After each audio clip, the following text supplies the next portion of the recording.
Bismillahirrahmanirrahim. Assalamualaikum warahmatullahi wabarakatuh. Alhamdulillahirabbil alamin. Assalatu wassalamu ala Rasulillah.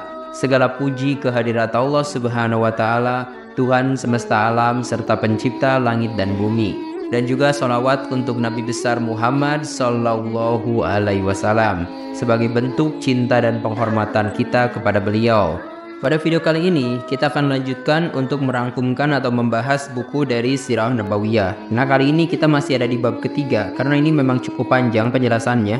Dan sekarang kita akan lanjutkan pembahasan di poin J di sini, yang disebut Baiat Aqobah pertama, terus juga ada poin K, Baiat Aqobah kedua, dan mungkin kalau kita masih sempat, ada waktunya masih ada, kita akan bahas juga poin I sekaligus, yaitu orang-orang Quraisy memprotes pemimpin-pemimpin yang ada di Yathrib atau di Madinah. Jadi sekarang kita akan bahas dulu Baiat Aqobah pertama terlebih dahulu. Jadi pada musim haji tahun ke-12 dari kenabian, itu sekitar bulan Juli tahun 621 Masehi, 12 orang dari Yathrib atau dari Madinah itu datang menemui Rasulullah Shallallahu alaihi wasallam untuk menyatakan keislaman mereka. Di antara mereka, 5 orang yang sebelumnya itu telah bertemu dan masuk Islam pada musim haji tahun sebelumnya. Jabir bin Abdullah bin Ri'ab adalah salah satunya yang tidak hadir dari kelompok pertama. 7 orang lainnya adalah orang baru, dan itu terdiri dari yang pertama Mu'adz bin Al-Harits bin Afra dari Bani Najjar, terus yang kedua Dakwan bin Abdul Qais dari Bani Zuraik, terus yang ketiga Ubadah bin Asyamit dari Bani Ghanam, terus yang keempat Yazid bin Talabah dari sekutu Bani Ghanam, terus yang kelima Al-Abbas bin Ubadah bin Nadlah dari Bani Salim, terus yang keenam Abdul Haitsam bin Atayahan dari Bani Abdul Ashhal, terus yang ketujuh Waim bin Sa'adah dari Bani Umar bin Auf. Nah, 2 orang terakhir berasal dari kabilah Aus, sedangkan 5 orang pertama berasal dari kabilah Khazraj. Mereka semua datang menemui Rasulullah di Aqobah di Mina dan berbaiat kepada beliau dengan mengikuti butir-butir baiat yang mirip dengan baiat para wanita pada saat penaklukan kota Mekah. Nah, di sini kita akan coba bacakan isi baiatnya. Jadi Rasulullah meminta mereka untuk berbaiat atas dasar tidak menyekutukan Allah, tidak mencuri, tidak berzina, tidak membunuh anak-anak, tidak berdusta, dan tidak durhaka dalam urusan yang baik. Barang siapa yang memenuhi janji tersebut akan mendapatkan pahala di sisi Allah Subhanahu wa taala. Jika ada yang melanggar dan disiksa di dunia, maka itu merupakan pengampunan bagi dosanya. Tetapi jika Allah menutupinya, maka urusannya akan berada di tangan Allah Subhanahu wa taala. Hadis riwayat Bukhari. Nah, sekarang kita akan coba bahas putusan Islam di kota Madinah. Jadi setelah baiat selesai dan musim haji berakhir, Rasul juga mengutus Mus'ab bin Umair untuk ikut bersama mereka ke Yathrib atau Madinah. Jadi Mus'ab itu adalah salah seorang pemuda yang pertama masuk Islam dan memiliki kemampuan dalam membaca serta menyebarkan ajaran Islam. Tugasnya adalah mengajarkan Islam kepada orang yang telah masuk Islam di Yathrib dan menyebarkan agama ini kepada mereka yang masih musyrik. Di sini ada beberapa contoh keberhasilan dakwah Mus'ab bin Umair ini. Jadi Mus'ab itu tinggal di rumah As'ad bin Zurarah dan menyebarkan Islam dengan semangat dan kesungguhan. Salah satu riwayat yang menggambarkan keberhasilan dakwahnya adalah saat As'ad bin Zurarah pergi ke rumah Bani Abdul Ashal dan Bani Dafar bersama Mus'ab. Terus mereka duduk di kebun dekat sumur Marok dan beberapa orang yang telah masuk Islam berkumpul di sekitar mereka. Nah, di sini ada beberapa interaksi dengan pemuka kaum. Yang pertama Usaid bin Hudhair. Nah, Usaid itu beliau adalah seorang pemuka Bani Abdul Ashhal, datang dengan maksud menghardik dan menghentikan dakwah Mus'ab dan As'ad. Namun setelah mendengarkan penjelasan tentang Islam, Usaid menerima Islam dan mengucapkan 2 kalimat syahadat.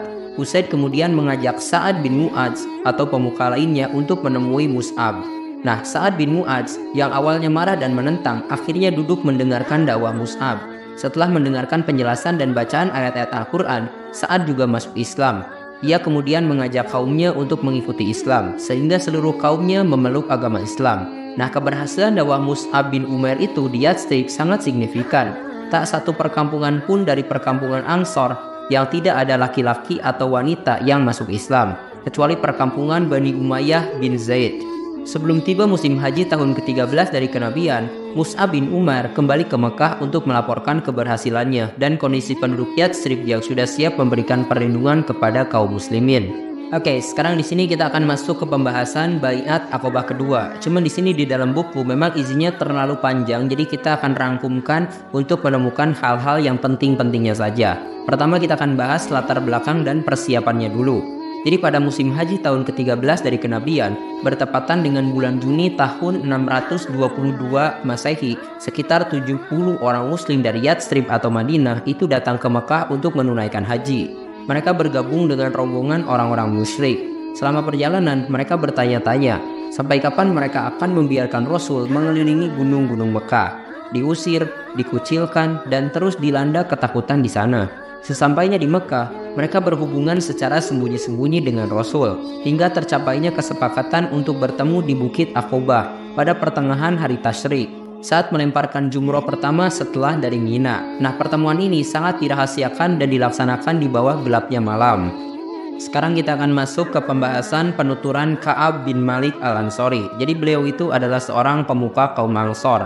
Menceritakan pertemuan bersejarah ini. Kami pergi untuk menunaikan haji ke Mekah dan telah berjanji kepada Nabi untuk bertemu di Aqobah pada pertengahan hari Tasyrik. Pada malam yang kami janjikan, Abdullah bin Umar bin Haram, seorang pemuka terhormat yang masih musyrik, hadir bersama kami. Kami berbicara dengannya, mengajaknya masuk Islam, dan menjelaskan rencana rahasia kami bertemu dengan Rasul di Aqobah. Dia pun masuk Islam dan ikut bersama kami ke Aqobah, bahkan diangkat menjadi pemimpin. Pada malam itu, kami tidur di tenda rombongan kami. Ketika sudah lewat sepertiga malam, kami keluar untuk menemui Rasul sesuai janji kami. Kami berjalan dengan mengendap-endap.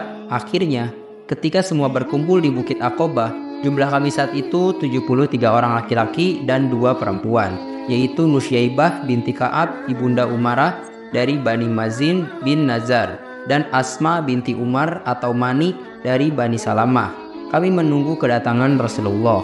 Nah, singkat cerita, Rasul pun juga datang ditemani oleh pamannya, Al-Abbas bin Abdul Muthalib, yang saat itu belum masuk Islam. Al-Abbas mengawali pembicaraannya dengan menjelaskan beratnya tanggung jawab yang akan mereka pikul. Sesungguhnya, kalian telah mengetahui bagaimana posisi Muhammad di tengah-tengah kami. Dia adalah sosok yang dihormati oleh kaumnya dan dilindungi di negerinya. Jika kalian berniat menyia-nyiakannya setelah keluar bersama kalian, maka biarkanlah dia dari sekarang. Mereka menjawab, kami telah mendengar apa yang kau katakan. Lalu mereka berkata kepada Rasul, putuskanlah apa yang kau sukai bagi diri engkau dan Tuhanmu. Nah, di sini kira-kira ada 5 poin-poin baiat yang Rasul kemudian menjelaskan poin-poin yang harus mereka ikrarkan. Yang pertama, untuk mendengarkan dan taat dalam kondisi bersemangat maupun malas. Yang kedua, untuk menafkahkan harta dalam keadaan sulit ataupun mudah. Yang ketiga, untuk memerintahkan kebaikan dan mencegah kemungkaran.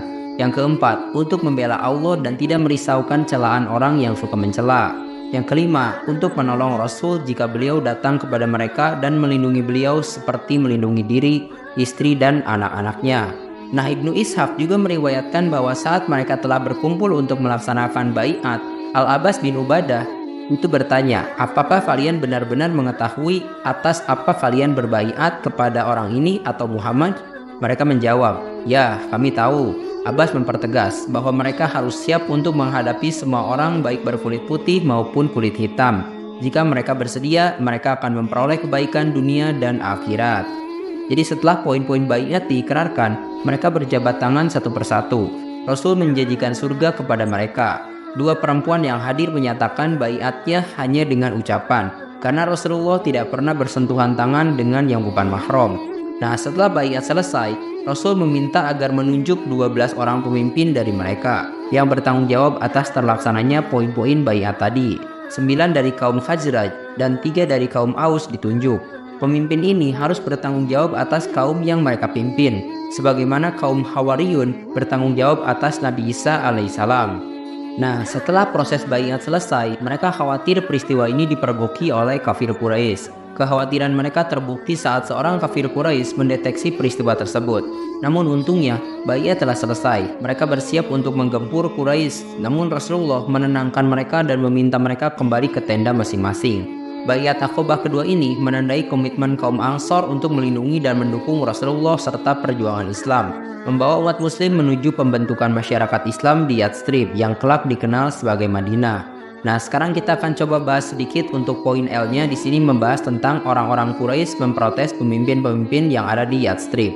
Jadi mendengarkan berita tentang Baiat Aqobah kedua, orang-orang kafir Quraisy terguncang hebat. Mereka khawatir akan konsekuensi dari perjanjian semacam itu, yang mereka tahu akan mengancam kedudukan dan harta mereka. Sebelum matahari terbit, para pemuka Quraisy mendatangi tenda-tenda orang Yathrib untuk mengajukan protes keras. Mereka berkata, "Wahai orang-orang Khazraj, kami telah mendengar bahwa kalian telah mendatangi rekan kami Muhammad dan mengajaknya untuk pergi. Kalian juga telah berbaiat kepadanya untuk memerangi kami. Demi Allah, tidak ada yang lebih kami benci selain harus berperang menghadapi kalian karena hal ini." Nah, orang-orang Khazraj yang belum masuk Islam tidak mengetahui apa-apa tentang peristiwa tersebut, karena dilakukan secara rahasia di tengah gelapnya malam. Mereka bersumpah bahwa mereka tidak tahu apa-apa. Mereka mendatangi Abdullah bin Ubay, seorang pemimpin yang berpengaruh di Yathrib, yang berkata, "Ini tidak benar, ini tidak mungkin terjadi. Kaumku tidak akan berani lancang melangkahiku seperti ini. Apapun yang mereka lakukan di Yathrib, selalu atas sepengetahuanku." Sementara itu, orang-orang Yathrib yang telah memeluk Islam hanya saling berpandangan dan tutup mulut, tidak berkata apapun, baik mengingkari maupun mengakuinya. Akhirnya, pemimpin Quraisy mempercayai pernyataan orang-orang Yathrib yang masih musyrik dan kembali dengan tangan hampa.